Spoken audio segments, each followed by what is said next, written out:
네, 뭐가 있었냐면 그 비서국 회의를 할 때 이 김정일이가 직접 비서들 모아놓고 그 남조선 혁명 전사들이 열심히 뛰고 있다. 그래서 우리 사람들이 남조선에 내려가서 열심히 하고 있고 또 그들이 실시각으로 그 청와대에 있는 그런 문건들이 오늘 내가 실시각으로 내가 매출이 받아보고 있다. 하하. 그런 말을 들었다는 거예요. 그래서 이야. 이게 보통 일이 아니지 않습니까? 기가 막히지. 그 비서들 모아놓고 그럼 청와대 안에도 김국 선생이 말씀대로 간첩이 있었다는 얘기죠. 그렇죠. 그런 것들이 이제 자기 그래서 여기는 두 가지가 있는데 제가 분석할 때 첫째는 황 선생님이 거짓말은 안 할 겁니다. 그래서 들은 대로 말을 했지만은 이제 말한 사람 김정일이가 실제 실시각으로 그 대통령에 올라가는 보고서를 자기가 본다는 것은 좀 과장된 게 있거든요. 그렇지만 며칠 후라도 볼 수 있는데 이 자기가 지도하는 대남 공작이 이렇게 성과를 이루고 있다고 좀 과장해서 좀 자랑 삼아서 말할 가능성도 높은다 그래서 저는 그 얘기 한 50% 정도는 그 실익이 있다고 보고 나머지는 좀 과장된 게 아니냐. 제가 볼 때는요, 예. 전혀 과장이 아닌 것처럼 보여요. 왜냐하면은 이게 45년부터 해방 후부터 이게 결국 남노당으로부터 그게 이제 간첩이 시작된 거 아닙니까? 그러니까 북한에 올라간 간첩도 있고 원래 박헌영 밑에 있었던 간첩은 예. 그대로 살고 있고 그렇게 보면 저도 이제 5번 6번 만났는데 저한테는 최소한 5만 명 있다. 지금 북한을 위해서 일하는 사람들이 5만 명 있다. 그건 그 범위를 넓게 그 말은 들어가서. 북한을 위해서 일하는 사람이 5만 명 더 될 겁니다. 지금 대한민국에 5만 명 더 되죠. 네. 그 간첩이 아니라 네. 이게 지난번에 저희 너아라 TV에서 또 그 조선일보하고 문화일보 광고를 통해서 간첩을 분리를 했지 않습니까? 맞아요. 제가 드린 걸로 해서. 그렇죠. 그래서 첫째는 간첩을 보면은 첫째는 직파 간첩, 직접 북한 사람이 내려와서 하는 간첩. 다시 띄워봐. 예, 그 보면 그 직파 간첩입니다. 이 직파 간첩은 수가 제한돼 있죠. 근데 이 직파 간첩이 내려와서 국내에서 우리 주사파 운동권 등을 포섭해 가지고 만든 이게 이제 포섭 간첩이거든요. 예를 들면 민족민주혁명당이라든지 아니 이거 말고 직파 간첩. 저 간첩 간첩 종류. 조선일보에 그 광고로 나오고 있으면 사살하다네 간첩 분류하는 거예요. 근데 그때 당시에 그 포섭 간첩이 있는데 예를 들어서 이거 맞습니다. 이렇대요. 예. 네. 이게 이제 다 간첩들인데. 예, 그렇죠. 우리가 이제 종류가. 그 1번, 2번, 3번이 이게 이제 실정법상 간첩입니다. 그 1번이 직파 간첩, 북한식 대로 포섭 간첩은 직파 간첩에 포섭된 국내 간첩. 예를 들면은 민족민주혁명당, 통일혁명당 할 때 간 때려봐서 다 김전락이 김종태 포섭하고 또 주사파 대부 김영환이 포섭해서 쉽게 말하면 뭐 신영국도 포섭하고 그래가지고 그래서 그게 포섭 간첩입니다. 고정 간첩. 고정 간첩은 뭐냐면 북한에서 내려와서 단기 공작을 마치고 복귀하는 게 아니라 여기서 합법 신분을 가지고 10년, 20년 있는 거예요. 할머니 이선질 간첩 같은 게 10년 넘게 주민등록증도 만들어가지고. 합법적인 신분을 다 가지고. 4번. 그다음에 이제 그 동조 간첩은 뭐냐면 자기 그 형법상 또 실정법상 간첩은 아니지만은 자기도 모르는 사이에 이 간첩들한테 포섭해서 뭐 민주화 운동하는 양 해가지고 지하단체에 구성원이 돼서 활동하는 사람들. 그 간첩들은 자기 가족에게도 자기가 간첩이란 말 안 하죠. 예, 처음엔 했습니다. 처음에는 노골적으로 예를 들면은 그 한국전대 6.25 남친전이 끝나고 내려온 그 통일혁명당, 통역당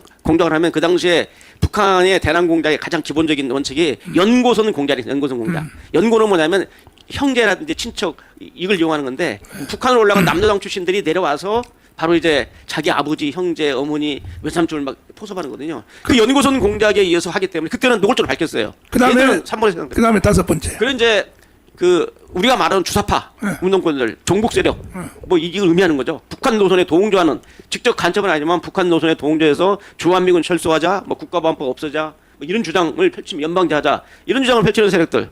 넓은 의미에서 우리가 1번에서 5번까지 그냥 우리가 국민 정서상 간첩이라고 불러도 문제는 안 됩니다. 그러나 특정인을 말할 때는 조심하셔야 돼요. 그러니까 예. 이게 북한에서 직파 간첩, 고정 간첩보다 그 사람들은 숨어 있잖아요. 그렇죠. 예. 오히려 저 종북 세력 있잖아요. 간첩을 따라하는. 저게 더 무서운 것 같아. 저는 예. 까놓고 하니까. 예, 저 목사님 정말 옳으신 말씀이 저도 강조하는 건데요. 네. 이 간첩은 우리가 국민들이 경계하고 하지만은 스스로 대한민국 국민임을 자처하고 지가 무슨 뭐 민족주의자, 평화주의자, 자유민주주의 아니면 자처하면서 실은 하는 일은 이 북한을 위해서 네. 북한주의 주장을 대변하고 이를 위해서 활동하는 사람들이기 때문에 정말 저것들이 무섭다. 그래서 제가 그 유스풀 이데시라고 해서요 쓸모있는 바보라는 게 있습니다. 용어가 이게 뭐냐면 쓸모있는 바보의 개념이 바로 이제 저 5번에 해당되는 애들인데요. 저 4번, 5번 뭐냐면 그 이 용어의 근원은 그 러시아입니다. 그 러시아 혁명을 성공하고 소련 공산당 이제 서기국 회의를 마치고 그 레닌이 그 정치국 국원들하고 이렇게 위스키 꼬냑을 먹으면서 자기들끼리 한 얘기예요. 그 당시 그 러시아 혁명이 성공하니까 그 당시 영국, 프랑스, 유럽 쪽에요. 이 러시아 혁명을 지지하고 이 이를 꿈꾸는 좌파 공산주의 세력이 많이 있었어요. 지지인 중에. 근데 그들은요 소련이 뭘 하면 그걸 지지를 합니다. 그러니까 이제 그 당시에 그 유럽에 있던 그 좌파 지식인들 자칭해서 레닌이 야 저거 유럽에 있는 저 좌파 지식인들 우리 소련 공산당을 지지해줘서 고마운데 저것들 저거 멍청한 놈들 아니야? 우리가 누군지도 모르고.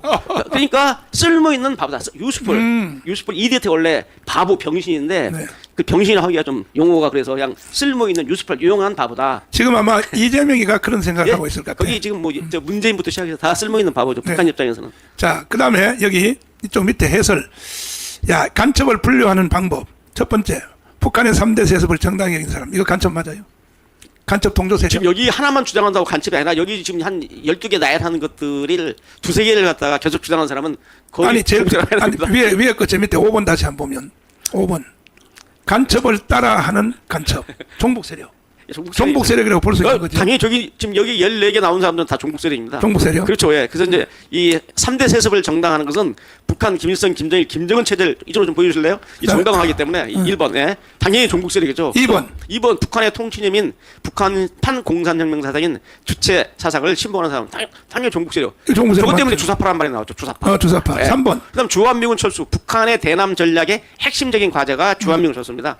세계 최강의 주한미군을 철수시켜서 남한의 군사적 공격 상태를 연출해서 무릎을 벗겠다는 거거든요. 4번. 국가보안법은 뭡니까? 대한민국을 위태롭게 하는 간첩이나 사회주의 혁명가들 이거 규제하는 법인데 이 법을 철폐해서 간첩 세상 만들어주자는 거죠. 저것도 당연히 지금 사실은 국가보안법이 현재 기능이 발휘를 하나요? 어떠나요? 지금 발의를 하고 있는데요. 그래도 윤석열 정부 들어와서 북한 찬양하는 세력들에 대해서 사법부가 유죄를 최근에 많이 선고했어요. 아, 유죄. 네, 많이 선고했는데 전에 문재인 정부 때는 거의 뭐 한 명도 없어요. 예. 5번째. 이 낮은 단계 연방제, 이 낮은 단계 연방제가 바로 이제 높은 단계 연방제하고 거의 같거든요. 예, 그렇기 때문에 저게 이제 김대중 대통령이 2000년에 6.15 공동선언할 때 그 낮은 단계 연방제에 합의를 했는데 그게 뭐냐면 6.15 공동선언 2항이 나옵니다. 남과 북은 남측의 연합제하고 북측의 낮은 단계 연방제에 공통점이 있다고 인정하고 이를 지향해서 통일운동하겠다고 그랬거든요. 그 김대중 정부가 북한의 낮은 단계 연방제에 동의해 준 것은 낮은 단계 연방제를 통해서 높은 단계 연방제를 하겠다는 거거든요. 그래서 사회주의로 가자는 거죠. 그 문재인 김대중 정부가 정말 잘못한 네, 거죠. 김대중 간첩이야 간첩. 자, 6번. 6번은 지금 대한민국뿐만 아니라 우리 인류의 생존을 위협하는 북한의 핵무기를 정당화하는 사람들. 7번. 당연하죠. 잠깐만요. 6번에 대해서 한 말씀 드릴게요. 네. 제가 택시를 탔는데 벌써 한 20년 전이네. 94년이니까. 택시 기사가 그러는 거예요, 저한테요. 운전을 하면서. 아니, 북한이 그 만들기 힘든 핵을 가졌는데, 그건 강대국만 갖고 있는데, 우리 북한이 지금 가졌는데, 우리 동족이 가졌으니까 통일하면 우리 것 되는데, 왜 우리가 북한 핵을 반대하느냐? 막 이게 이분이 그러더라고요. 그래서 기사님, 자, 북한이 자기 주민 도끼밥도 제대로 못 먹이면서 핵을 만들어 놨는데, 그걸 핵을 만들어서 통일하면 그 통일은 공산화 통일이지 우리가 염원하는 자유민주 통일이겠습니까? 죽서 개집니까? 김일성이가 김정일이가 그때 얼굴이 빨개지더라고요. 그 정말 10초만 해결될 문제인데 통일되면 우리 거 된다는 건 논리. 저건 완전히 그 북한 노선에 동조하는 거죠. 7번. 사사건건 대한민국의 인권이다 뭐다 하면서 대한민국을 비난하면서 북한이 새끼밥도 제대로 못 먹이는 북한 주민들 또 그 북한 통치자들을 옳다고 하는 사람들 인권 문제를 제기하면서 북한 처참한 인권 문제를 제기하지 않고 북한이 무슨 살기 좋은 지상당원인처럼 하는 사람들 당연히 아주 강도가 높은 저 종북 세력이죠. 8번. 여기 지금 북한 김일성, 김일성을 아까도 같은 연장선에서 잘못된 것을 비판해야 되는데 비판 안 받고 입을 닫고 있어요. 대한민국 대통령이나 대한민국 정치인들 비판하면서 북한에 대해서는 뻥끗도 안 하는. 이게 지금 대한민국 9번. 6.25 남침 전쟁. 이건 명백한 이미 심지어 소련에 있는 대부분권을 통해서도 스탈린의 지시에서 남침했다는 게 다 밝혀진 마당에도 지금도 6.25는 그 북한 표현은 미 제국주의 괴력하고 남조선 괴력과 북침한 걸로 네. 이렇게 하고 있는데 저거 엊그제가 6.25인데 정말 지금도 아직도 6.25 북침설을 주장하는 사람들은 정말 이건 북한 역사관을 그대로 수용하는 인간들. 10번.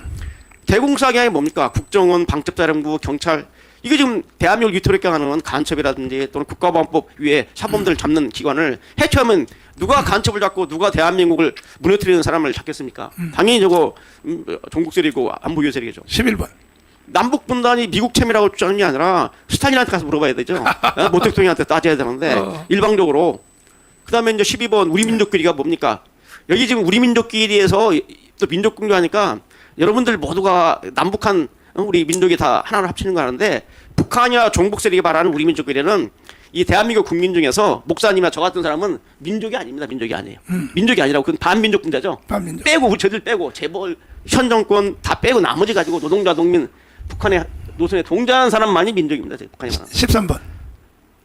대한민국의 국민이라는 이름이 용어가 있는데 자꾸 인민, 네. 그 민족을 사용하는 것은 이것은 의도적인 거 아닙니까? 북한 용어죠. 네, 북한 용어죠. 인민이라는. 14번. 사람이 먼저다. 어떻게 보면 맞는 것 같은데요. 저게 이 사람이라는 게 북한의 주체 사상의 관을 북한 헌법을 보면 사회주의 헌법에 주체 사상은 사람 중심, 인민 대중 중심의 세계관이 딱 나와 있어요. 지금 우리나라도 이 용어를 국민에서 사람으로 바꾼 게 그 문재인이죠. 그렇죠. 예. 헌법 개정하려다 실패해서 사람이 먼저다. 지금 이거 하나 말씀드릴게요. 이 북한에서 말하는 사람은 북한은 인간하고 사람을 구별합니다. 이게 뭐냐면 생물학적인 인류를 갖다 인간이라고 합니다. 근데 그 인간 중에 생물학적 인간 중에 북한의 혁명 노선에 동조하는 인간만이 사람입니다. 그러니까 다시 쉽게 말하면 목사님이나 저 같은 사람은 북한에서는 사람이 아닙니다. 인간은 맞는데 이 사람 측에 이게 사람 중심이라는 것은 저희들을 제외한 북한 노선에 동조하는 인간만이 사람이라고 보는 거죠. 자, 당연히 저거죠. 우리 저 시청 앞에서 청년들 그 좌파 데모하는 거, 주한미군 물러가라는 거, 그거 한번 영상 한번 잠깐 틀어주시고, 이렇게 보면은 이걸 초기에 이걸 대처를 했어야 되는데 사실은 이게 우리나라 우파 정부들은요, 이명박도 그렇고 박근혜도 그렇고 이게 감각이 자체가 무너졌어. 그나마 그래도 윤석열 대통령이 생겨가지고 지금 대한민국 생명이 유지가 되는데, 조금 전에 여기 댓글 중에서 내가 대답을 하자면은 맨날 모이면 뭐합니까? 이렇게 댓글 올리신 분 있잖아요. 내가 대답을 드릴게요. 그러면 안 모이면 어떻게 합니까? 조금 전에 댓글 올리신 분한테 내가 물어보겠어요. 그럼 안 모이면 어떻게 하겠습니까? 안 모여서 윤석열을 대통령 만들 수 있었나요? 우리가 5년 모여서 겨우 만들어낸 결과가 윤석열을 정권 교체한 거예요. 그 다음에 평택의 주한미군 기지에 안 모였으면 어떻게 되겠어요? 안 모였으면요, 주한미군 철수됐어요, 벌써. 그러니까 뭔 댓글을 올릴 때 좀 생각을 잘 해가지고, 생각을 해서 이렇게 댓글 올려야지, 자기의 생각이 그냥 확실하기 위해서 이렇게 일방적으로 지르면 안 된다는 거야. 그러면 한참 공부를 더 해야 돼요. 그럼 안 모이면 어떻게 가자는 거야? 안 모이면요. 망한다고 써놨네요. 지금도 안 모이면요, 바로 넘어가 버려요, 북한으로. 그래서 우리가 그나마 헌법을 아직까지도 완전히 안 넘겨주고 지키고 윤석열을 지키는 것은 모임 때문에 되는 겁니다. 그래서 이 모임도 5년 동안 하니까 우리도 힘도 많이 빠지고 해서 이번에는 단번에 끝내려고 합니다. 8월 15일 날 1000만 명이 딱 모여야 돼요. 1000만이 모여야 되니까 지금 그래서 우리가 8월 15일까지 그날 가서 몇 명 모일 거, 그런 일은 나는 안 하려고 그래요. 안 하려고 그러고, 사전에 8월 15일 날 참석할 사람 명단을 사전에 신청을 받아가지고 1000만 명만 딱 모이면 그 자체가 혁명입니다. 그 자체가. 뭐 윤석열 대통령을 쳐내는 혁명이 아니고, 윤석열 대통령 그대로 놔두고, 혁명이 뭡니까? 장관들 다 잘라야 돼요. 다 잘라야 되고, 국회의원들요, 저 300명 다 깜빵 집어넣어야 돼. 혁명이니까. 이렇게 안 하면 이제는 나라에 희망이 없어져요. 더 이상 다른 방법이 있습니까? 혁명을 왜 합니까? 헌법이 무너지고 사회 질서가 무너지고 국가가 무너졌을 때 할 수 있는 합법적 국민 저항권, 헌법 전문에 나와 있는데 4.19 정신으로, 그 4.19 정신이란 말이 그게 국민 저항권이라는 말을 하는 겁니다. 그것으로 우리는 헌법이 명시한 국민 저항권으로 위로 띄워주시고, 여기 보세요. 헌법 전문에 4.19 민주 이념을 계승하고, 이게 바로 4.19가 왜 일어났습니까? 이게 국민 저항권이거든요. 4.19 혁명이. 이걸 헌법 전문이 보장하고 있기 때문에 우리는 제2의 4.19, 제3의 5.16 혁명을 8월 15일 날 1시에 강문광장에서 우리는 집행을 해서 윤석열 대통령 체제는 그대로 놔두고 장 차관들은 다 해임해야 돼요. 청와대 직원들도 다 쫓아내야 돼요. 대통령 한 사람 딱 놔두고, 그리고 전부 새로 임명해야 되고, 이게 혁명입니다. 혁명. 좌파 혁명도 마찬가지예요.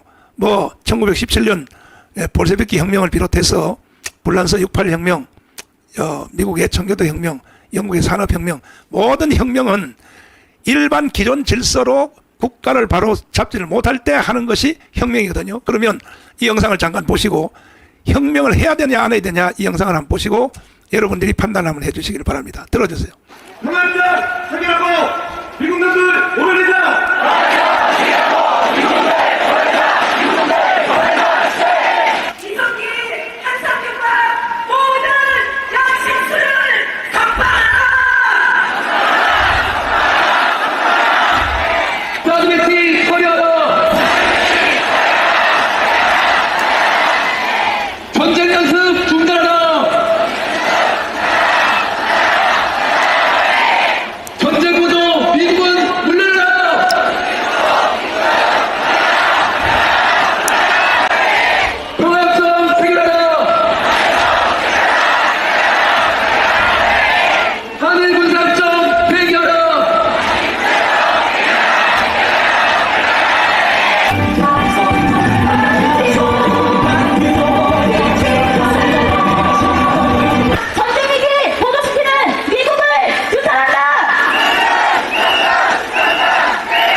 한반도 긴장시키고 무기 팔아먹는 미국 놈들 물러가라! 분단을 조장하고 분단을 이용해서 무기 팔아먹고 지난 10동만 챙겨왔던 놈들입니다. 자금에 일어나서 다시금 긴장을 일으키고 전쟁 연습하고 무기 팔아먹으려는 놈 여러분 속겠습니까? 속겠습니까? 다시는 속지 맙시다. 미국 놈들 물러가라.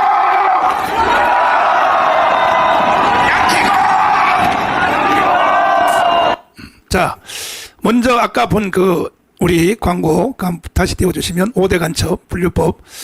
자, 보시면 지금 저게 직파 간첩, 포석 간첩, 고정 간첩, 동조 간첩, 간첩을 따라하는 간첩, 종북 세력.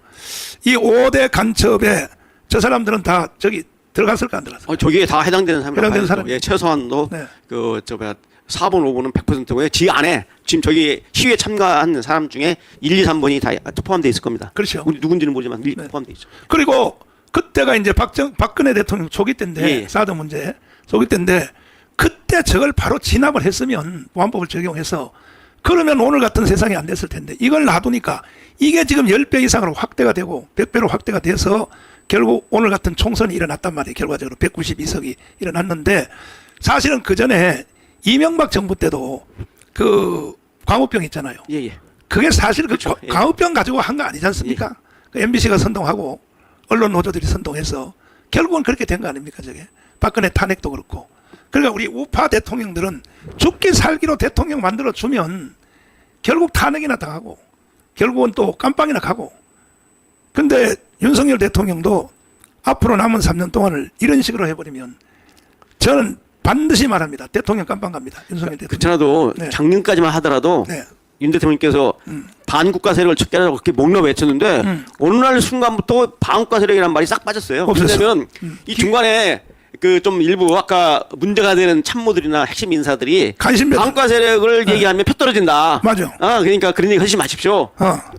이런 식으로 누가 잘못 건의를 하고 그걸 또 그런 건의를 하면 이런 지하에 다 그냥 배경을 시켜야 되는데 그렇죠. 그래 하고 또 그다음부터 이제 반국가 세력이라는 말 쓰지도 않지 않습니까? 안 써요. 그러니까 그러니까 지금 바뀐 거죠 이게. 박정희 식으로 딱 해야 되는데 예. 자네 지금 뭐라고 말했어? 이렇게 나와야 되는데 이게 이제 쌓인단 말이야. 이게 쌓여가지고 결국은 이 상태로 가면 대통령 마지막 끝난 뒤에 영이 안 써가지고요 말은 안 들어요. 반드시 깜빵 갑니다. 깜빵 그다음에 가는데 제가 목사님한테 이번 기회에 하나 좀 네. 건의하면은 지금 저쪽에서 이번에 22대 총회 절대 다수를 가진 다음에 지금 뭐라고 했냐면은 이재명 당대표 수사하는 검사를 탄핵하겠다고 공식으로 선언을 하지 않았습니까?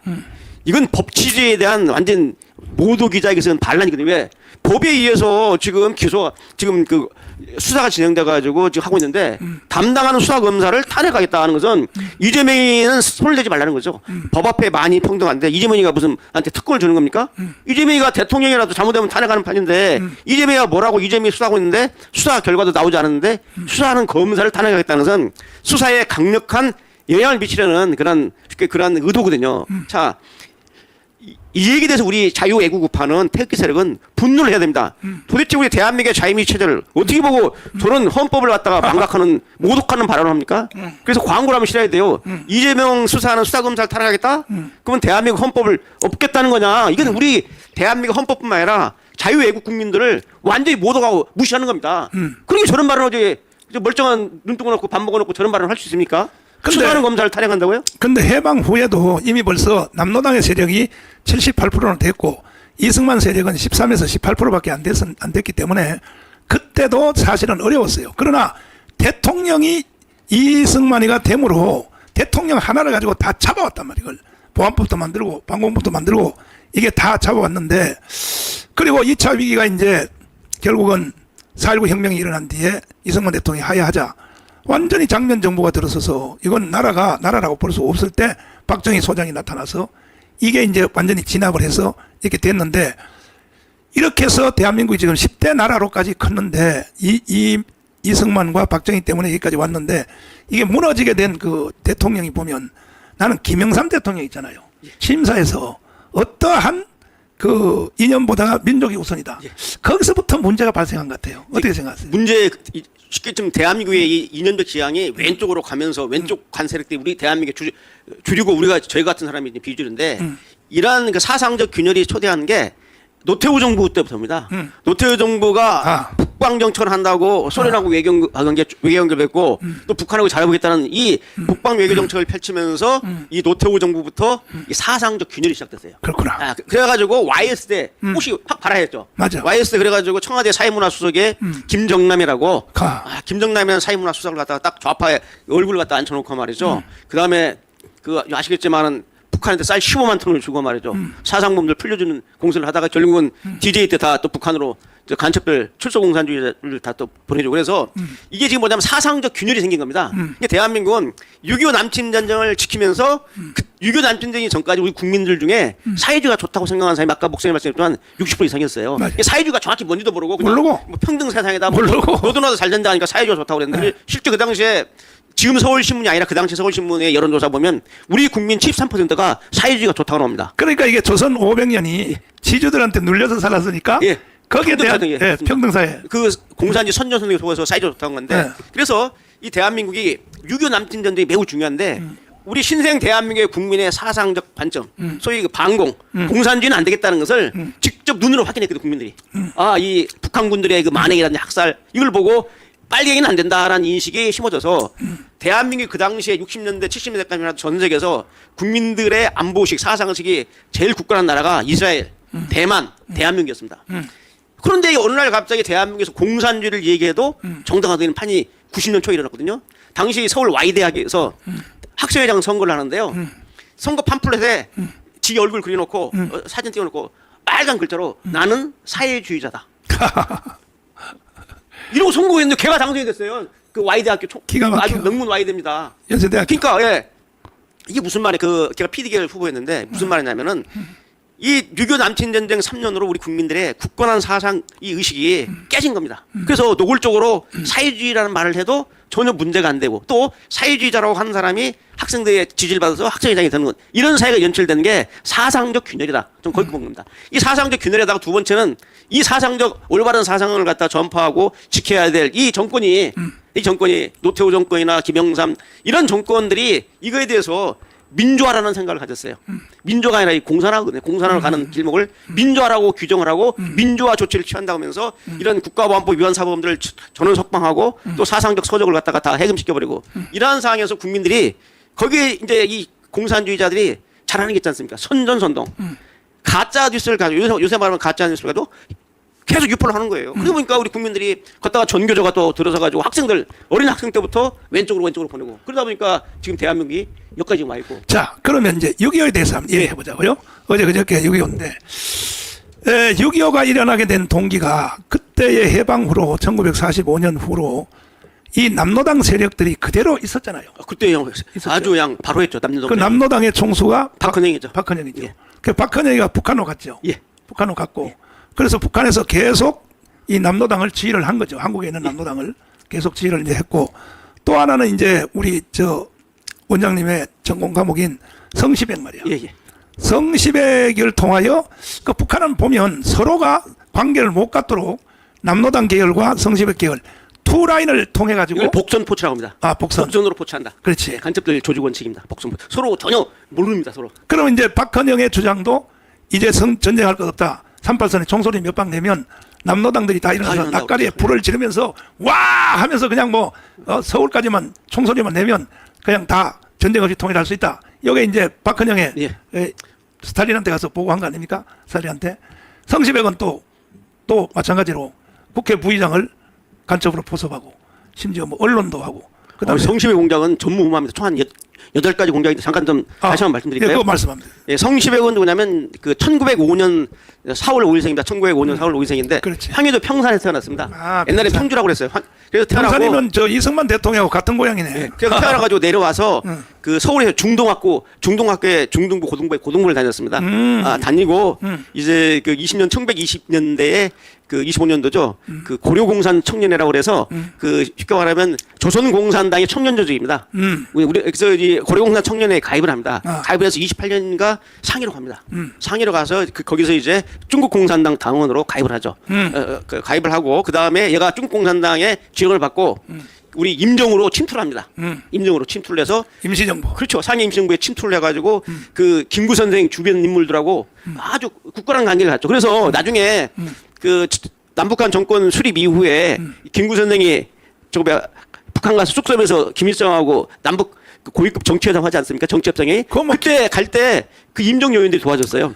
그 성시비가 다 데려간 거죠. 그렇죠. 성시비가 다 한 거죠. 뭐 김구, 뭐 여운형, 예. 김규식, 예. 이동희, 김규식 뭐 다 그 저기 중도 내지는 중좌에 있는 사람들은 다 평양으로 다 데려갔죠. 예. 그래서 그거 간단히 얘기해. 그래서 이제 그 상해 임시정부에 침투를 해가지고 그 활동을 하고 또 이제 중국 공산당의 밀면을 받았죠. 받아가지고 해방이 되니까 그 어떤 일이 있었냐면은 상해 임시정부에 위장 침투했을 때 중국 공산당 홍군이 있습니다. 홍군한테 체포가 됩니다. 그 저희 장개석 국민당 정부 끈앞이라고 체포됐을 때 딱 체포되면 나 같으면 야 나는 중국 공산당에서 상해 임시정부 국민당 정부에 파견한 나는 첩보원이다. 내가 내 암호가 이런 얘기 가서 확인해라 하면 끝날 판인데 그대로 진역을 살았어요. 왜? 계속 공작을 해야 되니까. 그래가지고 이 감옥 선거 때문에 국민당 정부에서도 높이 평가했고 또 중국 공산당도 높이 평가했죠. 그러니까 주울레 가지고 나의 그 정혁명이라고 가명을 썼거든요. 성시배라는 안 썼습니다. 그래가지고 이제 해방이 되니까 그렇지. 주울레가 친서를 써줍니다. 그렇지. 저 북한 평양에 가서 누구를 만나라. 그래서 김두봉이하고 김일성 만나라고 해서 이 사람이 누군 사람이다. 아주 신원을 확인하는. 그래가지고 이제 일본을 통해서 좀 46년 11월 달에 부산에 도착합니다. 이게 1945년 8월 15일 날 해방이 됐지만 바로 안 들어오고 중국 공작을 하고 돌아가지고 서울로 와서 북한에 들어갑니다. 그래서 김일성을 만났죠. 두 번 만났는데 그래서 그걸 딱 보여주니까 그 북한 그 임시정부의 그 사회부라고 해서 지금 같으면 간첩 대남 공작하는 간첩 조직입니다. 문화교육 같은 부서인데 거기 부부장 차관급 역할을 맡았죠. 그리고 김일성이가 특명을 내립니다. 자 지금 김일성이 딱 보니까 지금 남한에는 남노당 박헌야에 이끄는 남노당이 득세를 하는데 이거 가지고 안 되겠다. 그러니까 저희 북조선 노동당 이 노동당의 남반부 정치위원회를 만들어라. 그래서 쉽게 말하면 박헌영이 나이는 자기가 직접 위에 있지만 직접 그 장악하지 못한 상태이기 때문에 북노당 조직을 남한에 뿌리고있습니다. 이걸 그렇지. 바로 이제 성시배한 거죠.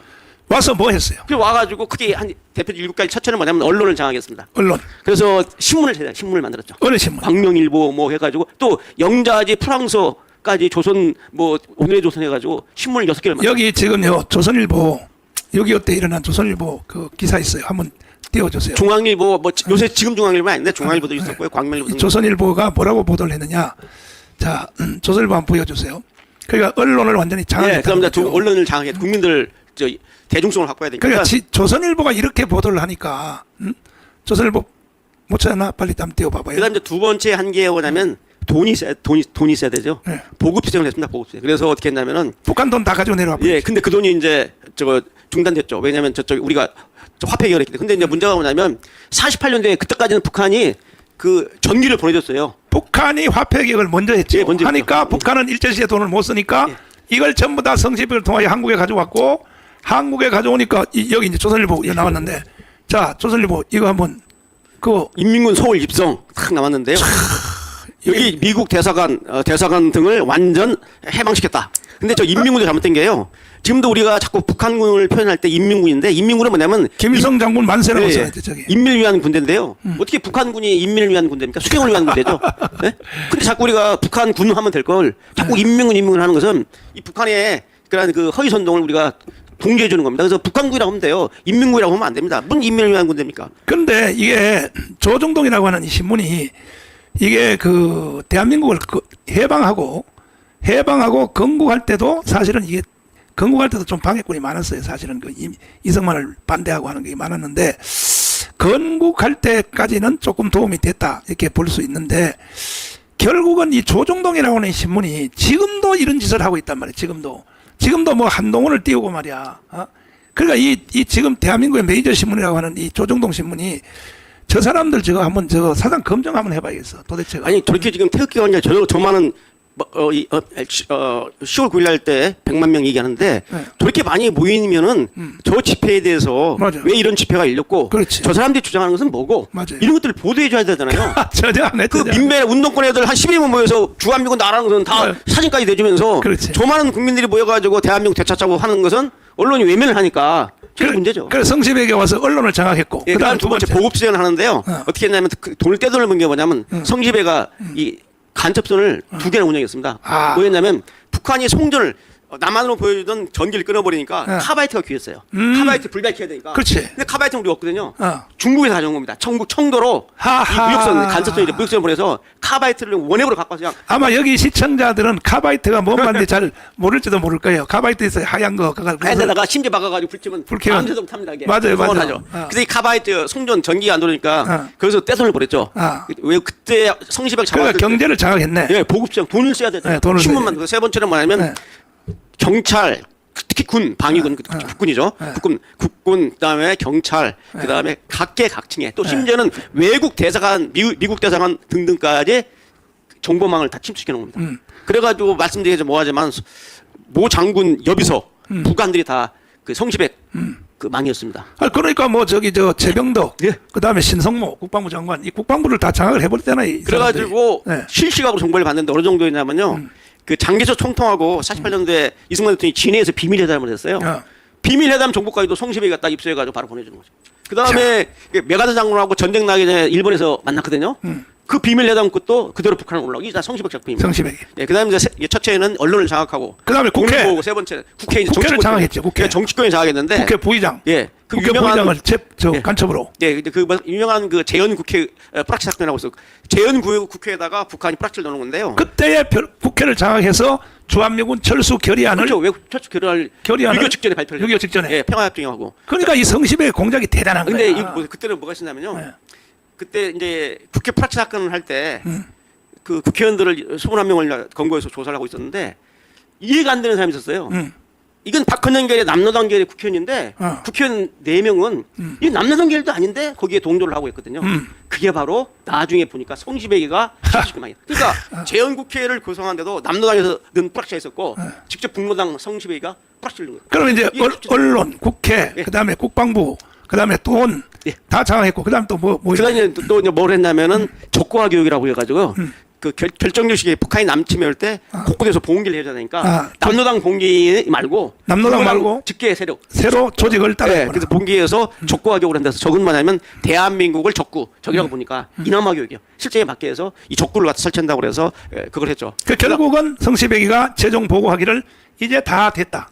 다 됐으니까 내려오라. 예. 이제 결국은 실시간으로 보고를 했죠. 그리고 실시간. 그동안에 또 북한에 가서 김일성을 만나고 왔어요. 만나고 왔는데 어떤 일이 벌어졌냐면 이제 저희가 1950년 2월 달에 그 서울시경 지금 한 서울경찰청의 그 사찰과가 이제 지금 같으면 이제 대공과입니다. 네. 간첩인데 거기에서 그때는 중앙정보부가 없었으니까 그때는 국정원이 없었잖아요. 그때는 간첩을 저희 경찰하고 그때 이제 특무대 군에서 잡았거든요. 지금 같으면 방첩사령부죠. 그래서 여러 이 사건을 접근하는데 도저히 남노당 계열이 아닌데 제3의 세력이 있는 것 같아가지고 추적을 하다가 보니까 뭐가 나왔냐면 성시백의 비서를 그 이발사로 유정을 하고 있었어요.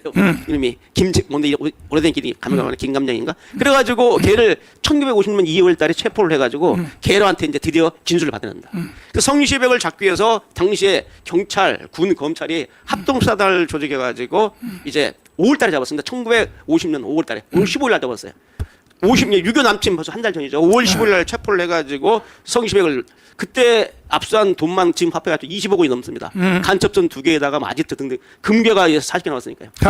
그래가지고 이제 1950년 5월 15일 날 체포를 해서 군사재판에서 1950년 6월 5일 날 6.25 일어나기 한 주일 전에 처형됐죠. 예, 6월 5일 날 한 주일만 더 살았으면 이틀 처형된 게 아니라 유견하고 그러니까 1950년 5월 15일 날 체포를 했고 1950년 6월 5일 날 군사재판에 사형을 선고받았습니다. 그러다가 1950년 6월 25일 날 이제 유교가 발발하니까 일어나니까. 그 다다음 날 6월 27일 날 처형됐죠. 네.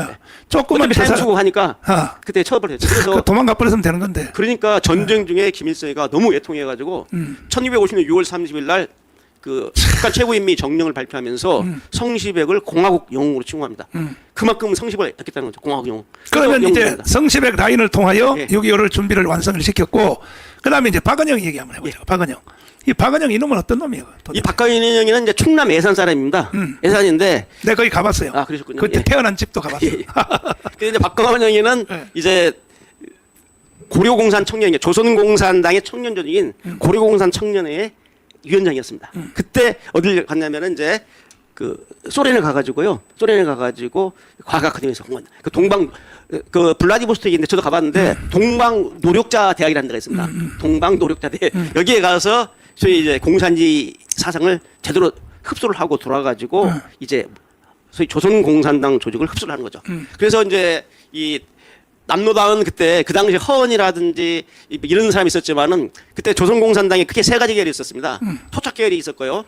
그다음에 소련파 계열이 있었고 연안파라고 해서 중국파. 맞아. 중국에서 이 세 가지 파가 있는데 이 박헌영이는 이 토착 공산주의 세력이거든요. 박헌영이가 그 원래 모든 애국 지도자들은 3.1 독립운동 때 다 외국으로 도망갔잖아요. 그렇죠. 도망갔는데 박헌영 요놈만 그 광주 벽돌 공장에서 숨어 있어가지고. 그게 어떻게 됐냐면요. 이제 말씀드릴게요. 박헌영이가 두 번 그때 일제 때죠. 두 번 이제 구속이 됩니다. 그래서 고려공산 청년의 사건으로 한번 구속돼서 있었고요.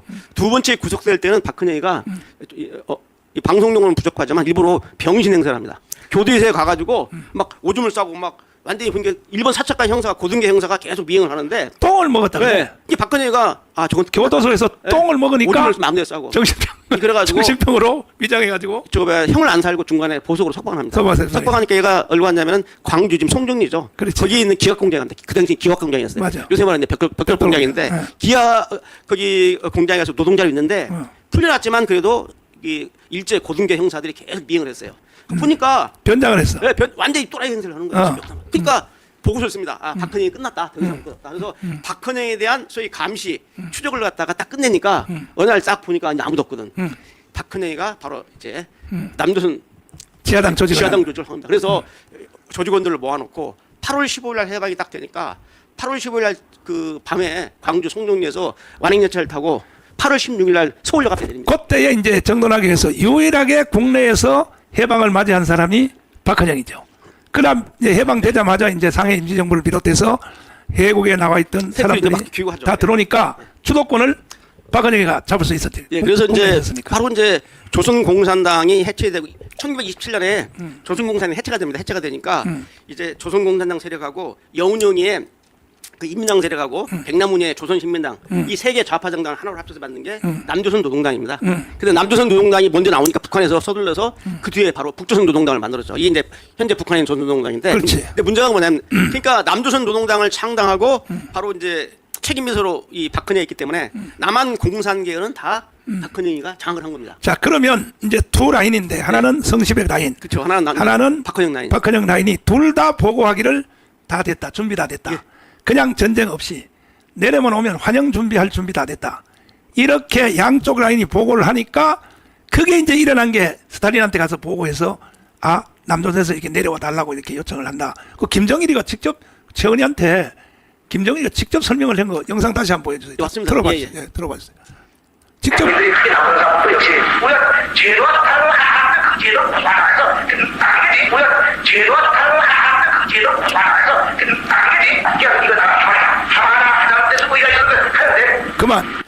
이게 이제 김일성 생일날 예. 최은희가 저 홍콩에서 마취당해서 갔잖아요. 그렇죠. 그다음에 남편인 그다음에 신성욱 예. 갔죠. 신상욱 감독. 신상욱 감독 예. 가서 그 신임을 얻어가지고 처음에는 막 발악하다가 그다음에 이제 김일성 생일날 초대를 받아가서 일제 소니 녹음기에다 녹음을 예. 해온 것인데 이게 TV조선에서 예. 틀었는데 그러니까 뭐냐 이 내용이 이거예요. 뭐냐 남조선에서 우리를 보고 내려와 달라고 하도 요청이 심해서 우리는 내려갔다. 예. 그리고 스탈린한테 가서도 그렇게 보고했단 말이에요.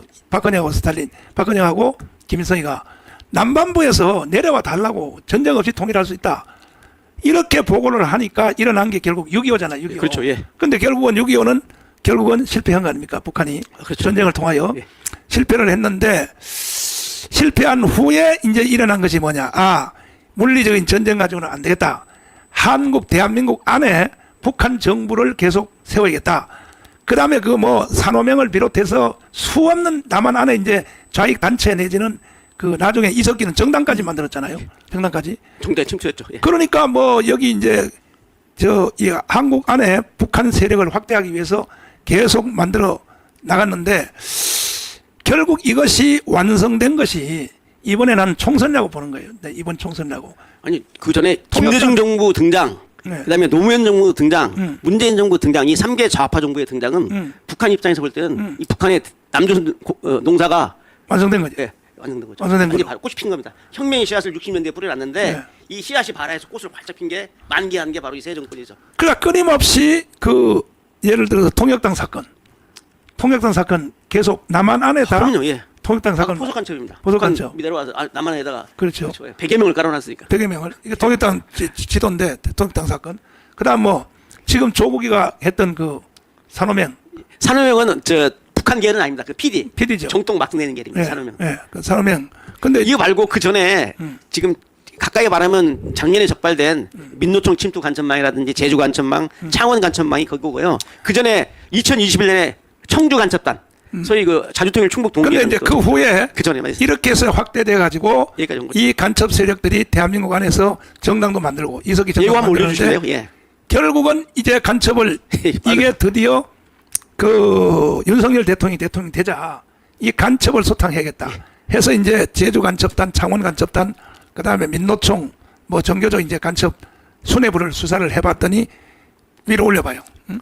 자, 저게 지금 창원 간첩단이 북한에 보고한 자기가 완전 하부망하고 새끼 조직을 제가 가중치를 둬가지고 지도에다 표시했더니 대한민국이 뻘겋습니다. 이렇게. 근데 이 사람들이 이번에 총선에 다 참여를 당연히 할 거 아닙니까? 당연하죠. 예, 예. 네. 근데 이제 목사님 보세요. 윤석열 정부에 들어와서 어떻게 갑자기 간첩을 저렇게 창원 간첩단이라든지 다 십몇 년씩 된 간첩단인데 잡았겠습니까? 뭐냐면 당시 국정원에서 계속 간첩 조직을 미행하고 증거를 모아 있었는데 문재인 정부가 간첩을 잡겠다고 올려도 막았어. 다 이걸 안 해준 거죠. 안 그러다가 이제 윤석열 정부가 들어서고 윤석열 정부가 헌법 가치를 존중하는 정부가 들어서니까 꺼내가지고 하니까 된 거죠. 윤석열 정부부터 시작해서 저렇게 간첩을 잡겠습니까? 절대 못 잡죠. 간첩 하나 잡으려면 보통 10년, 20년. 그렇죠. 그래서 제가 이 국정원 수사관들 그 참 험악한 그 좌파 정부 시절에도 본인의 임무를 망각하지 않고 계속 목숨을 아끼지 않고 추적해서 저렇게 계속 체증을 해놨기 때문에 우파 정부가 돌아서 저렇게 사건을 한 겁니다. 그분들 높이 평가해야 됩니다. 그러면 저 김동식 저 간첩 잡는 얘기 한번 해줘 보세요. 예, 이제 김동식 간첩은 1995년에 이제 부여 정각사에서 2인조 간첩인데 80년대에 그 난파단 간첩이 있었습니다. 이 난파단 간첩이 있었는데 저희가 역공을 해가지고 15년 만에 95년 이제 불려드린 건데요. 당시 김동식이가 내려와가지고 이제 두 가지 임무를 받았습니다. 크게 세 가지 임무인데 첫째는 15년 동안 암행하고 있는 이 저 고정 간첩을 복귀시켜라. 두 번째는 남한에 있는 386 운동권을 벗어봐라. 그래서 그 당시에 뭐 다 만나고 다녔습니다. 전대협 동의를 통해서. 그 다음 세 번째 남한에 있는 지하망 구축입니다. 이 세 가지 임무를 갖고 내려왔는데 얘가 와가지고요. 접선을 해야 되는데 바로 안 만나고 계속 두 달 동안 돌아다니는 거 전국을 돌아다니면서 15년간 그 암행하고 있는 고정간첩이 북한에 보고한 내용을 맞나 틀리나 다 이거 확인하러 다녔습니다. 그래서 밑에 고문이도 만나고 강조사 대전도 가고 이게 보니까 좀 이상하거든요. 그래서 이제 북한에 이제 전문을 보냅니다. 아무래도 좀 이상하다. 서인 산 것 같다. 했더니 북한에서는 아니다. 절대로 변절할 사람이 안중하니까 원래대로 밀붙여라. 그리고 위에서 지휘가 내오니까. 그래서 이제 그날 이제 김동식이하고 처음으로 이제 만나기로 한 날에 접선하기로 15년 동안 암행한 고정간첩이 접선하기로 한 장소가 부여 정각사입니다. 근데 정각사는 절간이죠. 예, 절간인데 부처님을 모시고 있지 않는 불상이 없는 절간입니다. 부처님. 그런데 그 수련하는 곳이죠. 그런데 김동식이가 하루 전에 왔어요. 내일 만나기로 했는데 하루 전에 왔단 말이야. 미리 와서 그 진짜 쉽게 동양 파가려고. 근데 2개월 동안 침투해서 2개월 동안 있으면서 그 소위 비트에다가 소위 그 이제 권총 같은 거 비트가 뭐예요? 이제 보통 이제 러시아 말로는 드보크라고 하는데 드보크. 무인 매설함 간첩 장비를 그 매설하는 장비입니다. 그러니까 숨겨놓는데 네. 땅을 파고. 근데 2개월 만에 처음으로 권총을 꺼냈어요. 그 권총을 들고 소지하고 이제 활동을 한 겁니다. 그 전날. 그래가지고 와서 그 스님 만나러 갔다고 하니까 야, 우리 그때 이제 내일 만나기로 했는데 하루 전에 나타난 거죠. 그 깜짝 놀래가지고 스님이 그때의 경찰들이 계속 추적을 하고 있었고. 그때 경찰하고 안기병원이 합동근무를 했습니다. 정각사에서. 근데 갑자기 하루 전에 나와서 스님을 찾으니까 그 저기 지금 저 밭에서 밥 빼고 있는데 내가 불러올 때 좀만 기다리라고 하니까 김동식이가 뭔가 좀 이상하니까 내가 직접 가서 만나겠다라고 내려가는 척하면서 튀어버렸어요. 그래서 이제 바로 이제 출동이 걸려가지고 이제 우리 수사관 차를 타고 막 내려가는 김동식을 잡으러 내려갔죠. 내려갔는데 그 큰 길에 그 타이탄 봉고트럭이 딱 서니까 앞에서 딱 막았습니다. 못 가게 막고 그 운전사를 갖다 끌어내리고 차에 올라탔죠. 올라타가지고 브레이크 차를 갖다가 1단을 놓고 출발하는데 이게 이제 이 사건의 핵심입니다. 차가 출발 안 해. 왜 그러냐면 저도 그때 살았는데요. 그 당시 그 봉고차는 첫 출발이 2단 출발이 되는데 2단 출발. 북한에서 그 교육을 안 받는 거예요. 저도 몰랐어요. 그냥 당연히 1단 놓고 2단에 놓고 엑셀트를 밟으니까 차가 안 나는 거 아닙니까? 그러니까 얘가 고장났나 보다 하고 차를 포기하고 그랬는데 우리가 이제 진돗개라고 그래서 이 간첩 출몰이 되면 진돗개를 바로 발령합니다. 그는 바로 이제 간첩 길목을 딱 장악하는데 만약에 북한에서 교육을 받을 때 남한의 봉고차는 2단 출발이라고 했으면은 김동식이는 검거 못했습니다. 포위망을 벗어났는데 김동식이가 그 차 그 1단 출발해서 고장난다고 포기하고 걸어서 이제 뛰어서 도망가는 말에 우리 포위망 안에 있어서 체포된 거거든요. 그래서 같이 갔던 그 조오는 박광남이는 사살됐고 우리 경찰한테 추적 중에 자기는 이 허벅지에다가 두 발 맞고 그래서 나중에 전향해서요. 지난번에 이 방송에서 한번 나왔지 않습니까? 맞아요. 자, 그래서 결국 이 모든 시작은 해방 후에 김대중, 그다음에 노무현, 그다음에 문재인에 의해서 사실은 지금 대한민국이 해체되고 북한의 연방제로 가는 지금 위기를 맞이를 했는데 목사님 여기서 네. 김동식에서 중요한 걸 하나만 얘기할게요. 김동식 아까 와서 한 임무 중에 하나가 또 남한의 386 운동권 포섭하는 거 아닙니까? 그래서 북한에서 내려올 때 그 11명을 포섭하려고 내려왔어요. 그래서 제일 먼저 만난 게 고려대학교 삼민트 위원장이었던 허인영을 만납니다. 그 다음에 또 통일부 장관까지 했던 이인영이도 만났어요. 김동식이 만났습니다. 이인영이를 그때 만났어요. 왜 만났죠? 와. 이인영도 만나고 우상호도 만났습니다. 우상호. 열린우리당 당 대표였던 우상호도 만나고. 기가 막히네. 그러니까 다 만났죠. 그 다음에 또 김태년이라고 김태년 성남에 있던 잘 알죠. 그 원내대표도 하고 그 김태년이는 못 만났어요. 근데 김태년이한테 만나려고 했는데 불발됐죠. 그래서 그때 고은이도 만나고 해서 총 7명을 만났습니다. 만났는데 바로 그 김동식 간첩이 만난 7명이 지금 다 정치인 되고 장관도 지내고 원내대표 당대표 지나가지고 근데 김동식이는 그 자기 그 수기에다는 뭐 A씨 그 이름을 안 밝히고 그렇게 썼지만은 저는 다 알죠 그 누군지. 자, 이제 시간 관계상 결국은 이제 그 이석기 정당 있잖아요. 예. 이석기 정당이 기존 정당 중에는 간첩 정당으로 결국 해산됐죠. 그렇죠. 통합진보당. 통합진보당. 예. 그거는 간첩 정당이라는 것을 우리나라의 법이 헌법에서 헌법재판소가 위원정당으로 했으니까요. 위원 정당으로 내린 제가 거니까. 그 이제 통합진보당 위원정당 심판할 때 제가 대한민국 정부 측 참고인이었습니다.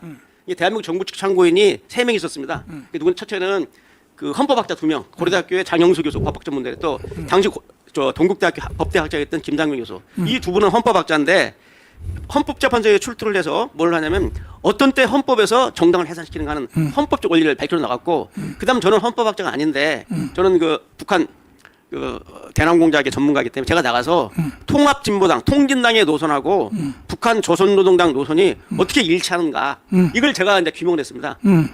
제가 규명을 했죠. 그래서 헌법재판소 그 위원정당 해산 결정문을 보면은 제가 그 헌법재판소에 제출한 그 검토 의견서의 내용들이 대부분 반영이 되어 있는데요. 그래서 이 통진당 안에 바로 이제 그 크게 3개의 간첩망이 들어왔습니다. 3개 간첩망에다가 또 단일망이 들어왔는데 통진당의 전신이 민주노동당 아닙니까? 이 민주노동당에는 소위 그 왕재산 사건 때 간첩단 사건 때 터졌던 그 왕재산 애들이 이 민주노동당의 인천시당을 장악하고 있었고요. 그다음에 2006년도에 1심의 간첩단 사건이 나옵니다. 1심의 간첩단이 민주노동당 그 서울시당을 장악하고 있었습니다. 그래서 그리고 이제 민혁당 소위 그 김영환이가 만들었던 민족민주혁명당 민혁당의 소위 그 경기 남부 지역의 그 지구당 위원장이죠. 그 브랜치장인데 이게 바로 이석기입니다. 이석기가 RO를 만들어서 통진당으로 돌아왔거든요. 그래서 그 당시 통진당에는 북한의 간첩망이 서로 모르죠.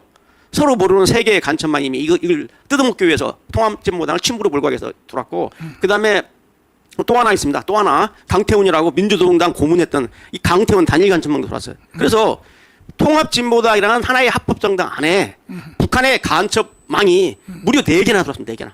이게 바로 복선포치입니다.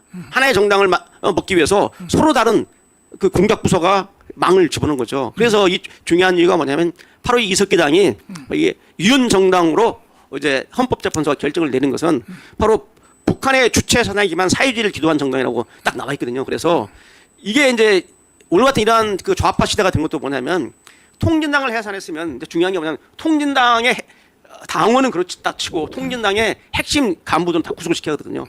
통진당이 반고단체라고 국가보안법상. 그런데 통진당 수사를 안 했어요.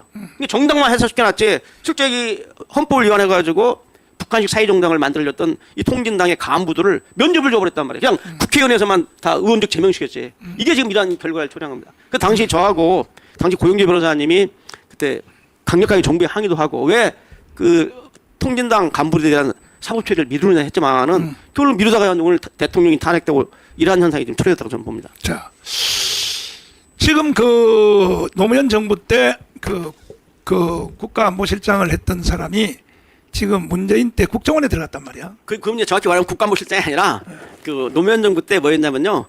대전략비서관입니다. 네, 안보실 대전략비서관인데 박선원이라는 사람입니다. 뭐 이름 되죠, 뭐 박선원이라는 사람인데 이분이 이 분이라고 하기도 만 이자가 그 당시에 박선원. 1심회라는 이 간첩단 사건이 있었을 때 그 사건 때문에 당시 그 국정원장이었던 김승규 씨가 그때 잘렸죠? 사표로 나왔잖아요. 네. 김승규 전 국정원장도 그 이미 증언을 했지만은 그때 1심회 사건을 하다 보니까 1심의 총책인 장 마이클이라고 있습니다. 우리식 이름은 장민호고 장 마이클을 하고 이 휴대폰을 보니까 수차례 통화를 했는데 보니까 청와대에 있어요, 그 사람이. 그게 바로 이제 대전략실장인 박선원이었습니다. 그러니까 그 박선원이죠. 편히 박선원을 불러가지고 대공사의 기본이지 않습니까? 자, 이 간첩단 총책인 박선원, 장 마이클하고는 무슨 관계냐? 그리고 무슨 일 때문에 이렇게 전화를 20회짜리 했느냐라고 조사를 해야 되는데 노무현 정부가 청와대에 오지 말라고 했고, 아예 조사 자체도 안 했습니다. USB를 통해서 A4 용지 80만 장을 평양으로 넘겼다고 하지 않습니까? 근데 이 사람이 문재인 정부 때는 한 단계 높이 들어가서 국정원에 들어갔다. 예, 그래서 어떻게 되냐면 이제 처음에는 그것도 제일 실무자인 기조실장. 그보다 더 큰 일이 있습니다. 무서운 일이 있어요. 뭐냐면 처음에 반발이 심하니까 박선원이가 상하이 총영사관으로 갑니다. 처음에 국정원 차장 올라갔는데 막 저희들이 문제 제기했죠. 그래서 상하이 총영사를 거치고 문재인 정부가 바로 국정원의 기조실장은 예산하고 쉽게 말하면 조직을 다 장악하는 중요한 자리거든요. 전체를 다 파악하는. 다 볼 수 있죠. 이제 기조실장이 된 거예요. 그리고 1차장, 북한하고 해외 담당 1차장이 된 거고요. 자, 어떤 일이 있냐면 잘 모르시는데 저도 내부 제보를 받았죠. 박지원 국정원장이 몸이 아프다고 수십일 동안 정확히는 안 말할게요. 예? 한 달이 아닙니다. 상당한 기간 동안 병가를 냅니다. 이게 국정원장이 병가를 내니까 어떤 일이 벌어지냐. 1차장이 수석차장이니까 국정원장 직무대행을 한 겁니다. 그렇구나. 국정원장 직무대행을 90일 하면서 다 짜고 하는 거예요. 짜고 하는 거. 그래서 그 당시에 애국심이 투철한 우리 내부 인사들은 박지원 전 원장이 이 박선원한테 국정원 전체를 다 모든 정보를 1차장, 2차장, 3차장 모든 정보를 다 보니까 그걸 갖다가 수십일 동안 했습니다. 그러니까 국정원 전체가 평양으로 넘어갔다고 봐야 되는 거죠. 그런데 지금 그 사람이 이번에 국회의원 돼가지고 지금 당선되고 있잖아요. 그런데 제가 이 얘기를 제가 이 당시 박근혜가 국정원 기조실장 갔을 때 제가 국회가 세미나 할 때 그 문제를 제기했습니다. 박선희. 그런데 제가 이렇게 제보하면은 제가 공식 세미나석상에서 얘기했거든요. 그러면 벌떡같이 붙어가지고 국정원 기조실장에 문제 있다고 하고 막 성명 발표하고 뭐 조사하자, 특검하자 막 이렇게 나와야 되는데 이 국힘이라는 정당 이게 정말 도대체가 투쟁력이 없고 뭐가 중요한지를 모르고 그냥 그대로 방치하는 거예요. 쉽게 말하면 간첩 비슷한 놈이 그래 지책이 들어 있는데. 그래서 이제 결론적으로 꿈에도 소원인 북한의 그 대남 공작이 이번 총선을 통하여 192석을 가졌으니까 이제 완성이 됐다. 이제 보고 이것은 이석기 정당하고 지금 이번에 들어간 그 박선원 국회의원 강도가 뭐 비슷한 거 아닙니까? 그래서 이제 박선원이 의정 활동을 잘 봐야 됩니다. 그리고 저희는 이제 앞으로 공공기에서 무슨 각 부처에다가 어떤 정보를 국정조사 자료를 요구하는지도 봐야 되고 어느 정보분과위원회를 가는지 국방분과위원회를 가는지 근데 사실은 갈 것도 없어요. 왜 이미 다 털렸으니까 뭐 다 털렸는데 임종석을 어떻게 보십니까? 뭐 전대회 부장도 하고 그 양반의 뭐 임종석이의 그런 사상적 편향은 이미 다 확인이 됐잖아요. 그래서 임수경이 북한으로 미리프시키고 한 총책이기 때문에 문재인 때 제1대 비서실장 했잖아요. 비서실장했죠. 그러면 대한민국에 있는 모든 정보는 그냥 평양으로 다 넘어갔다고 하면 보고 되고 이번에 나는 1950년도 6.25 일어나기 직전처럼 김정은이가 다 끝났습니다.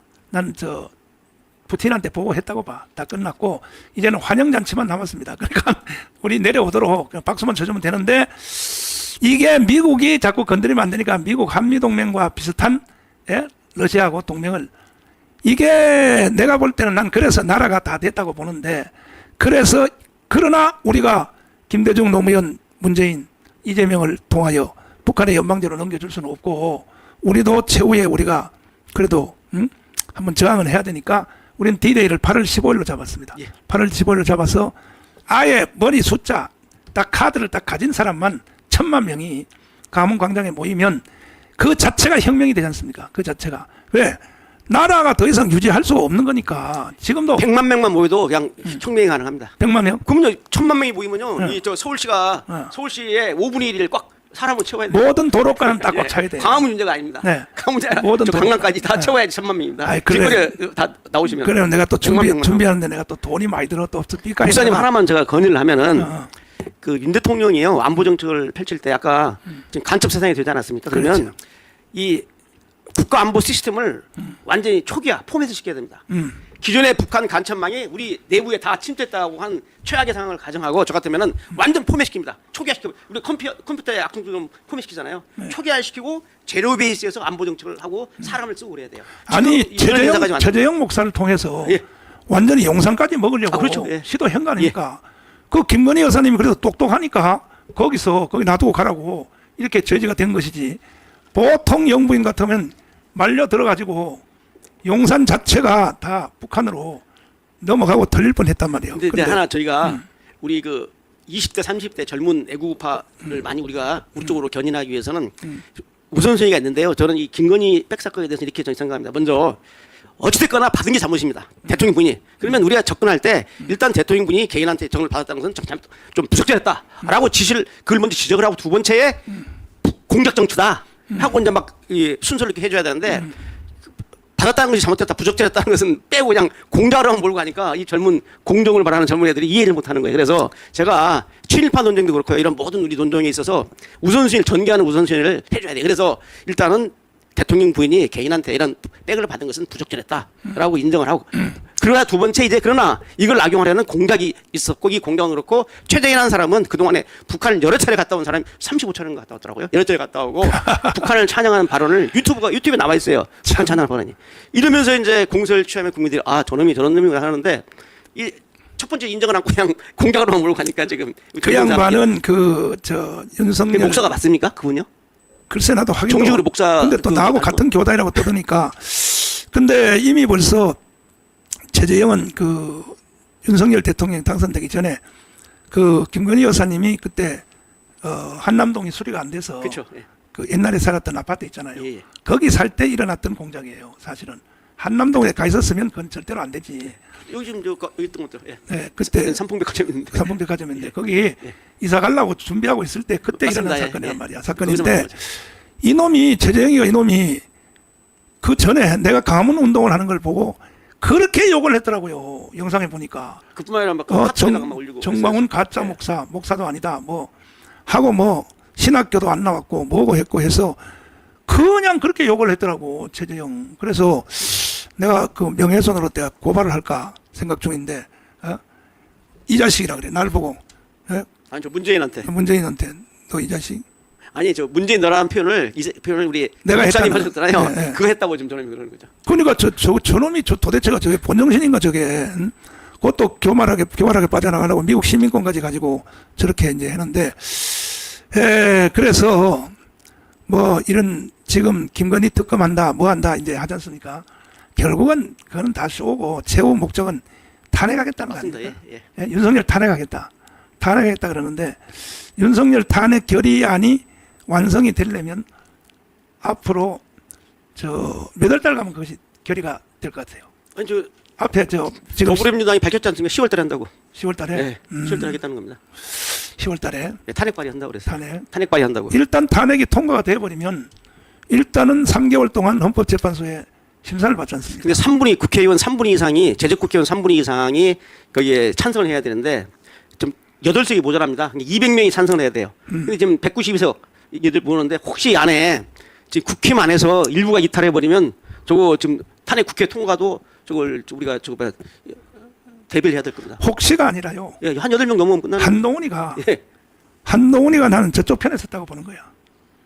그러면 한동훈을 따르는 국회의원이 108석 중에 절반 이상이라고 나는 보고 이 사람들은 정치고 뭐가 생각 안 하고 다음 지방자치 선거에서 또 공천 받으려고 예. 지방자치 선거 2년 후에 돌아오지 않습니까?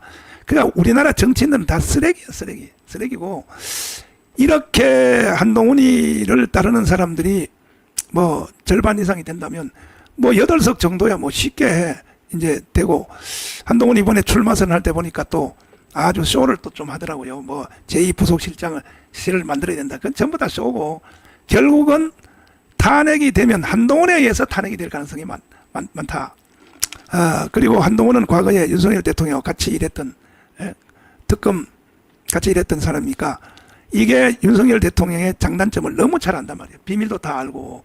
그러니까 저게 큰 소리 빵빵 치는 거야. 대통령하고 맞짱 뜨자, 뭐 당정 관계를 평등하게 만들자, 이런 일을 이제 하는데, 결국은 이런 사이에 고래등 싸움에 대한민국 국민들만 드디어 이제 한계점이 와서 이제 드디어 대한민국의 수명이 다 된 것 같습니다. 다 된 것 같아서 우리는 8월 15일을 D-Day로 삼고 딱 숫자 세워서 1000만 명이 딱 나와서 혁명을 완성을 해야 됩니다. 이거는 5.16 혁명, 4.19 혁명으로 맞짱 뜨지 않으면 불가능하다니까요. 불가능. 그래서 우리 시청자 여러분들은 이 오늘 이렇게 자세하게 설명해 주신 우리 유동열 원장님을 이 지금 독과한 내용을, 이게 5,300만 국민들이 다 들어야 돼요. 이걸 다 전파를 해야 됩니다. 그래서 방송 끝난 뒤에도 계속 넣어줘야 돼요. 넣어줘서 저도 몸도 안 좋고 하지만은 왜 내가 이렇게 목숨 걸고 애국운동하냐. 저는 오래 살 생각도 안 합니다. 안 하고, 내가 1차적으로 생명 걸었을 때는 2019년 10월 3일 날. 그때 저도 살 생각 안 했고, 이번에 8월 15일 나는 이후에 삶을 생각하지 않습니다. 어차피 나라 끝났는데 내가 살면 뭐 하겠냐. 사셔야죠. 네. 그래서 목숨 걸고 저는 투쟁을 해서, 그러니까 우리 국민들이 깨어나야 돼요. 5,300명 국민들이 깨어나서 정말 내가 한번 물어보겠습니다. 정말로 연방제를 가기를 원하십니까? 이재명을 찍은 1614만 내게 내가 물어보겠습니다. 이번에는 숫자가 좀 더 늘어나서 1500만이 됐더라고요. 1600만. 그분들에게 한번 물어보겠습니다. 정말로 북한 연방제로 가기를 원하시냐고. 그거부터 한번 대답을 한번 해보시라고요. 목사님, 그 연방제라면 저 괜히 안 쓰니까요. 여러분, 대한민국이 김정일 치하에, 김정일 치하에서 살기를 원하시면 이렇게 얘기해야지. 가슴마다 연방제하면 잘 몰라요. 보통 사람들은. 김정은 치하에, 통치하에 우리 대한민국 사람들이 살아야겠느냐. 그게 바로 이제 전환만대의 공산화죠. 그러면 공산체제. 이번에 이재명을 찍은 사람들, 여러분에게 물어보겠습니다. 책임을 져야 됩니다. 정말로 김정은 체제에 살기를 원하십니까? 이게 다른 말로 연방제라고 합니다. 정말로 김정은 통치를 바꾸시기를 원하십니까? 그러면 이미 되어 있잖아요. 북한으로 가세요. 그냥 가시면 돼요. 대한민국은요, 이승만과 박정희가 세운 나라야. 그리고 대한민국의 헌법이 세운 나라예요. 싫으면 가란 말이야. 가시면 되지. 그걸 뭐하러 말이야. 우리까지 데리고 가려고 왜 그러냐고. 도대체가. 말이 됩니까 그게? 마지막 노래 또 열불난다 노래 한번 듣고 그다음에 방송 끝나도록 하겠습니다. 열불이 안 날 수가 없어요. 자, 열불난다 한번 들어봐요.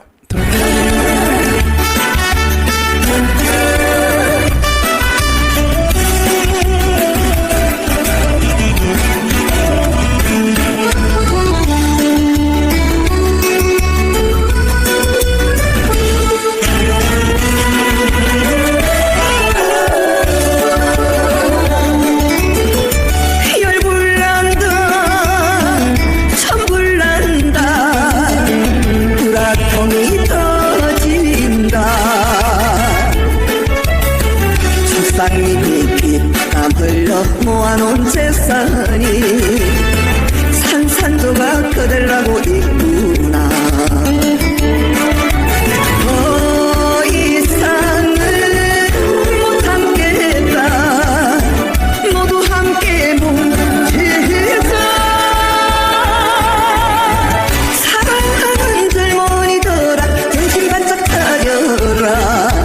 안과정 착한 일상 사람들도 너무나 많습니다. 이 나라를 지켜내야 합니다. 태극기를 들어라 태극기를 들어라 우리들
자, 국민 여러분, 정말로 김정은 통치를 받기를 원하십니까?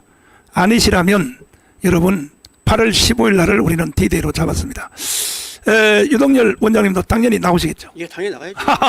자, 벌써 한 명 저만 나오면 안 되고요. 그렇지. 제 가족하고 다 데리고 나가야죠. 가져가고 다 데리고. 친구들까지 다 모시고. 보세요. 벌써 이렇게 확보가 벌써 되잖아요. 되니까 우리 모든 조직입니다. 대국본, 자유마을, 그 다음에 또 청교도 영성훈련, 내일 오후 1시에 우리 교회에서 청교도 신학원 졸업식을 하는데 한 5천 명 하는데 그 청교도 신학을 졸업하신 분들만 생명을 딱 걸어도요.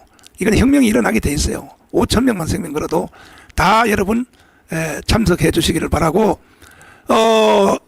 올해 졸업하시는 분들을 축하하기 위해서 선배들 또 함께 다 참여해 주시기를 바라고 그리고 다음 주 월요일부터는 상주에 있는 인터콤에서 3,518개 동대표들 집중 이 교육을 합니다. 목적은 뭐냐? 물론 하나님 말씀으로 하지만은 목적은 뭘 하느냐 하면은 이제 그 8월 15일 하여튼 미리 사전에 딱 이름이 딱 써져야 돼요. 1,000만 명의 이름이 딱 준비가 딱 된 상태에서 이렇게 해야 우리가 극렬하게 말하면 혁명이고 좋은 편으로 말하면 헌법으로 말하면 국민 저항권입니다. 이렇게 나오면 윤석열 대통령도 항복하죠. 왜? 선거 3개월 나냐 다시 한다. 이렇게 하는데도 윤석열 대통령이 그렇게 안 하면 그건 아마 생존이 불가능하죠. 그러니까 3개월 안에 총선 다시 한다. 왜? 부정선거는 분명하니까. 이거는 말도 안 되는 거예요. 말도 안 되는 겁니다. 그러나 윤석열 대통령이 이미 벌써 나는 그 열린 마음이 있다고 보는 것이 뭐냐면 최초입니다. 최초. 이 부정선거 사건을 이번에 받아준 것이 안양지청으로 담당 검사를 정했고 그 다음에 수사는 과천경찰서에서 기초조사를 해서 올리게 돼 있는데 이미 진술자 고발을 어제 그저께 마쳤습니다. 우리 10명이 장재현 박사를 비롯한 이 얘가 4년 동안의 부정선거를 말했을 때 이루어진 이게 최초의 사건이에요. 최초의 사건.